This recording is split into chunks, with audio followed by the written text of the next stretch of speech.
میرے دل میں گمان آیا، خیال آیا کہ شاید کسی اور زوجہ کی طرف حضور کا میلان تباہ ہو گیا ہو، وہاں تشریف لے گئے ہو۔ فرماتی میں اٹھی باہر گئی تو نبی کریم علیہ السلام جنت البقیع میں تھے، قریب ایک جگہ پہ حضور دعائیں مانگ رہے تھے۔ فرماتے میں گیا تو حضور فرمانے لگے، ابو بکر کی بیٹی تو نے کیا گمان کیا کہ اللہ کا رسول تیری حق تلفی کرے گا؟ عرض کی حضور آپ مالک ہیں، کہیں اور جانا چاہے تو میری طرف سے پابندی نہیں۔ کہتی ہے وہاں کھڑے کھڑے میرے رسول کریم نے بیان فرمایا، یہ ترمذی کے لفظ ہیں، حضور نے فرمایا عائشہ یہ شعبان کی 15ویں رات ہے، مدینے میں سب سے زیادہ بکریاں بنو کلب کا قبیلہ پالتا تھا۔ فرمایا آج کی رات بنو کلب کے قبیلے کی بکریوں کی تعداد کے مطابق اللہ میری امت کے لوگوں کی بخشی فرما دے گا۔ یہ وہ رات ہے۔ جناب عائشہ صدیقہ رضی اللہ تعالیٰ عنہ نے بات رات کو سنی تنہائی میں نبی پاک سے، رات کو تنہائی میں حضور سے سنی، سویرے جناب عائشہ نے کل امت کو بتائی۔ اگر یہ بات اہمیت والی نہ ہوتی تو بی بی صاحبہ آگے روایت کرتی، یہ کتابوں میں آتی، یہ لوگوں کو بتاتی۔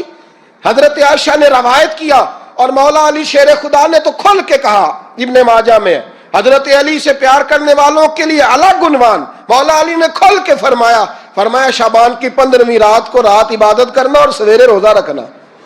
حضرت علی کے لفظ بائی نہیں سیاستہ میں، رات کو روز عبادت کرنا، دن کو روزہ رکھنا۔